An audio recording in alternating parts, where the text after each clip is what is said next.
اللہ تعالیٰ نے جو انسان پیدا کیے ہیں ان کے مزاج مختلف ہیں۔ ان میں کچھ لوگ ہوتے ہیں جو قوی ہوتے ہیں ارادے کے، جو فیصلہ کر لیا ڈٹ گئے۔ کچھ لوگوں میں وہ قوت ارادی اتنی مضبوط نہیں ہوتی، وہ ادھر ادھر سوچتے رہتے ہیں۔ کچھ لوگ جسمانی طور پر بہت توانا ہوتے ہیں، کچھ لوگ جسمانی طور پر پیدائشی طور پر کمزور ہوتے ہیں۔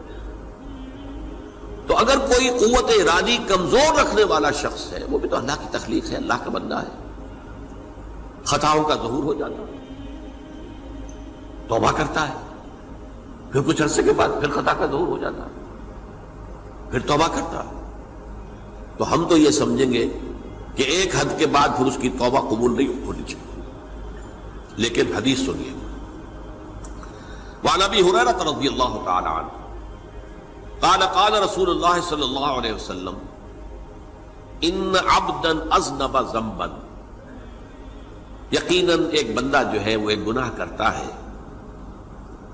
فقال، پھر وہ کہتا ہے رب، اے میرے پروردگار، اذنبت فاغفر لی، مجھ سے گناہ ہو گیا ہے، مجھے معاف فرما دے۔ فقال ربہ، تو پروردگار یہ کہتا ہے اعلم عبدی ان لہ ربا یغفر الذنب ویأخذ بہ، میرا یہ بندہ یہ جانتا ہے کہ اس کا ایک رب ہے جو گناہ معاف بھی کر سکتا ہے اور سزا دے بھی سکتا ہے۔ کیا معنی ہوئے؟ گناہ اس نے کیا ہے لیکن جانتا ہے اللہ کو کہ وہ معاف بھی فرما سکتا ہے، تبھی تو وہ اللہ سے معافی کی درخواست کر رہا ہے۔ اس کے اس جاننے کی بنیاد پر، اس کے اس علم کی بنیاد پر، اس کے اس ایمان کی بنیاد پر فرمایا غفرت لعبدی، میں نے اپنے بندے کو معاف کر دیا۔ ثم مکث ما شاء اللہ، پھر وقت گزرا جتنا کہ اللہ نے چاہا، ثم اذنب ذنبا، پھر اس سے گناہ ہو گیا، فقال رب اذنبت ذنبا فاغفر، پھر کہتا ہے پروردگار مجھ سے گناہ ہو گیا، پھر مجھے معاف فرما دے۔ فقال ربہ، اللہ فرماتا ہے عالم عبدی ان لہ ربا یغفر الذنب ویأخذ بہ، میرا بندہ ہے نا جو جانتا ہے کہ اس کا ایک رب ہے، ایمان باللہ اس کے اندر ہے، تبھی تو پکار رہا ہے، اور یہ بھی جانتا ہے کہ وہ گناہ معاف بھی کر سکتا ہے اور چاہے تو پکڑ بھی سکتا ہے، سزا بھی دے سکتا ہے۔ تو فرمایا، اللہ تعالیٰ فرماتے ہیں میں نے فرمایا کہ میں نے معاف کر دیا۔ ثم مکث ما شاء اللہ، پھر ایک عرصہ گزرا اس کے بعد، ثم اذنب ذنبا، پھر اس نے گناہ کیا۔ قال رب اذنبت ذنبا آخر، اس نے کہا پروردگار میں نے تو پھر ایک اور گناہ کر دیا، فاغفر لی، مجھے بخش دے۔ فقال اعلم عبدی ان لہ ربا یغفر الذنب ویأخذ بہ، میرا بندہ جانتا ہے نا کہ اس کا ایک رب ہے جسے وہ پکار رہا ہے، کیوں وہ جانتا ہے کہ اسے اختیار حاصل ہے کہ چاہے تو بخش دے اور چاہے تو پکڑ لے۔ اس کے اس علم، اس ایمان کی بنیاد پر میں نے اسے معاف کر دیا۔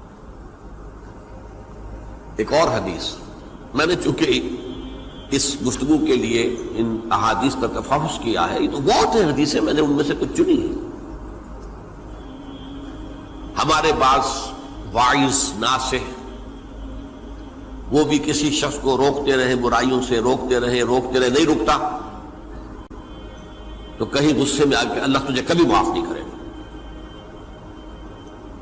یہ کتنا بڑا جرم ہے، اس کا اندازہ کیجئے اس حدیث سے۔ تو میرے بندے کو میری رحمت سے مایوس کر رہے ہیں، کتنا بڑا جرم ہے اس کا اندازہ کیجئے۔ یہ مسلم شریف کی روایت ہے، عن جندب، حضرت جندب رضی اللہ تعالی عنہ سے، ان رسول اللہ صلی اللہ علیہ وسلم حدث، کہ اللہ کے رسول صلی اللہ علیہ وسلم نے ایک واقعہ بیان کیا، ان رجلا قال، کہ ایک شخص نے یہ کہا، واللہ لا یغفر اللہ لفلان، کہ خدا کی قسم اللہ تعالیٰ فلاں شخص کو کبھی معاف نہیں کرے گا۔ وان اللہ تعالی قال، اس پر اللہ تعالیٰ نے یہ فرمایا، منزل الذی یتعالی علیہ، یہ کون ہے جو میرے اوپر حکومت کرنے والا آ گیا، جو میری طرف سے حکم لگا رہا کہ میں کبھی معاف نہیں کروں گا؟ منزل الذی، کون ہے وہ شخص، الذی یتعالی علیہ انی لا اغفر لفلان، کہ میں فلاں شخص کو کبھی معاف نہیں کروں گا، قد غفرت لفلان، اس کو تو میں نے معاف کر دیا، واحبطت عملہ، اس شخص کے تمام اعمال میں نے ضائع کر دیے کہ تم نے میرے بندے کو مایوس کیا۔ یہ ہے جرم کی انکار۔ تو توبہ کی دعوت دیتے رہو، توبہ کے لیے لوگوں کو آمادہ کرتے رہو، توبہ جو ہے اس کے لیے ترغیب دیتے رہو، اللہ تعالیٰ معاف فرمانے والا۔ اب آخری حدیث سنا رہا ہوں، یہ تو بہت ہی عجیب حدیث ہے اور متفق علیہ، یہ بخاری اور مسلم دونوں میں۔ حضرت ابو سعید الخدری رضی اللہ تعالی عنہ جو ہے وہ اس کے راوی ہیں۔ حضور نے فرمایا کانا فی من کانا قبلکم رجل قتل 99 نفسا، تم سے پہلے جو امت تھی بنی اسرائیل، گویا کہ ان کا ذکر ہے، اس میں ایک آدمی ایسا تھا جس نے 99 قتل کیے تھے۔ اب آپ اندازہ کیجئے کتنا بڑا گناہ کبیرہ ہے قتل۔ قرآن مجید میں آتا ہے وَكَأَنَّمَا قَتَلَ النَّاسَ جَمِيعًا، اگر ایک انسان کو بھی ناحق قتل کر دیا گیا تو یہ ایسی ہے گویا کہ اس نے پوری نوع انسانی کو قتل کر دیا، اس نے 99 قتل کیے۔ فَهَلْ لَهُ مِن تَوْبَةٍ، پھر اس کے بعد یہ ہوا کہ اس کے اندر توبہ کا جذبہ پیدا ہوا۔ فَسَأَلَ عَنْ أَعْلَمِ أَهْلِ الْأَرْضِ، تو اس نے پھر سوال کیا، لوگوں سے پوچھا کہ زمین میں رہنے والوں میں کون سب سے بڑا عالم ہے؟ فَدُلَّ عَلَى رَاهِبٍ، تو اسے بتایا گیا فلاں راہب فلاں جگہ پر ہے، وہ بہت نیک ہے، بڑا عالم ہے۔ فَأَتَاهُ، وہ اس کے پاس آیا، فَقَالَ أَنَّهُ قَتَلَ 99 نَفْسًا فَهَلْ لَهُ مِن تَوْبَةٍ، انہوں نے کہا دیکھیے راہب صاحب، میں نے 99 انسان قتل کیے، اب مجھے یہ بتائیے کہ میرے لیے توبہ کا کوئی امکان ہے؟ فقال لا، اس نے کہا نہیں۔ فقتلہ، اس نے اس کو بھی قتل کر دیا۔ فکمل بہ 100، اپنی سینچری مکمل کر لی، مطلب 99 کے بعد ایک ہی کسر تھی، اس کو بھی قتل کیا، 100 پورے کر لیا۔ ثم سأل عن عالم اہل الارض، پھر اس نے پوچھا کوئی اور کوئی بڑے عالم انسان ہو۔ فدل علی رجل عالم، پھر اس کی رہنمائی کی گئی ایک بڑے عالم شخص کی طرف۔ فقال انہ قتل 100 نفس، تو اس نے وہاں جا کر کہا کہ میں 100 انسان ہلاک کر چکا ہوں، قتل کر چکا ہوں۔ فہل لہ من توبہ، میرے لیے توبہ کا کوئی امکان ہے؟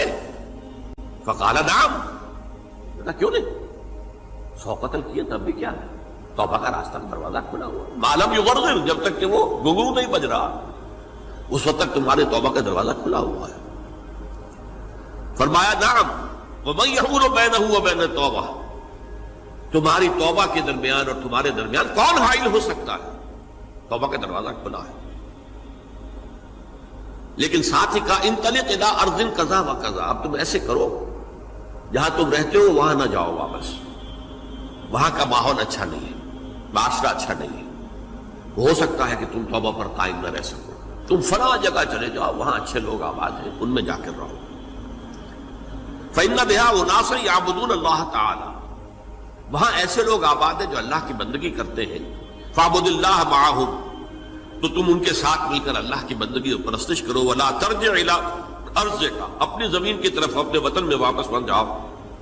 فإنها ارض سوء، وہ بری جگہ ہے۔ فانطلقا، تو وہ چل پڑا، ہجرت کر رہا ہے، اس جگہ جا رہا ہے جہاں کا راہب نے بتایا تھا۔ حتی اذا نصف الطریق، جب آدھا راستہ اس نے پورا کر لیا، اتاہ الموت، موت آ گئی۔ فاختصمت فیہ ملائکۃ الرحمت و ملائکۃ العذاب، اب وہ جہنم کے فرشتے بھی آ گئے اس کی جان قبض کرنے کو، اور جنت کے بھی آ گئے۔ فقالت ملائکۃ الرحمہ، رحمت والے جو فرشتے ہیں جنت والے، انہوں نے کہا جا تائبا مقبلا بقلبہ اللہ تعالی، یہ شخص توبہ کر کے اللہ تعالیٰ کی طرف ہجرت کر رہا تھا، اس لیے اس کی نیت کی بنیاد پر اب یہ جنتی ہے، لہذا اس کی روح ہم قبض کریں۔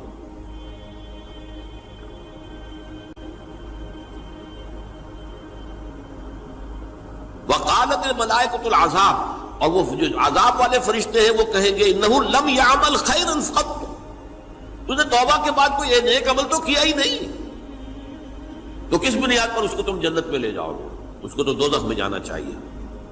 فاتاہ ملک فی صورت الآدمی، تو ان کے پاس اللہ نے ایک اور فرشتے کو بھیج دیا آدمی انسانی شکل کے اندر، فجعلوہ بینہم، تو ان فرشتوں نے کہا بھائی ہمارا فیصلہ کرا دو، اس کی روح ہم لینا چاہتے ہیں یا ہم لینا چاہتے ہیں، انہیں حکم بنا لیا۔ فقال قیسوا ما بین الارضین فإلی ایتہما کان اقرب، کہ تم فاصلہ ناپ لو جہاں سے وہ چلا ہے اور جہاں جا رہا تھا اور یہاں اس کی موت ہو رہی ہے، تو کون سا فاصلہ زیادہ ہے؟ جب ناپا گیا، بلکہ ایک حدیث میں آتا ہے کہ اس پر اللہ نے زمین کو جو ہے حکم دے دیا، ایک طرف والی زمین تو سکڑ جا، دوسری والی جو ہے تو پھیل جا، تاکہ وہ جو جدھر جو وہ جا رہا تھا وہ زیادہ قریب ہو جائے بنسبت اس کے کہ جہاں سے وہ چلا تھا۔ تو اس فیصلے پر پھر جو فرشتے تھے، جو کہ رحمت کے فرشتے تھے، وہ اس بندے کو لے گئے جنت کے اندر۔ یہ ہے توبہ کی عظمت اور اس کی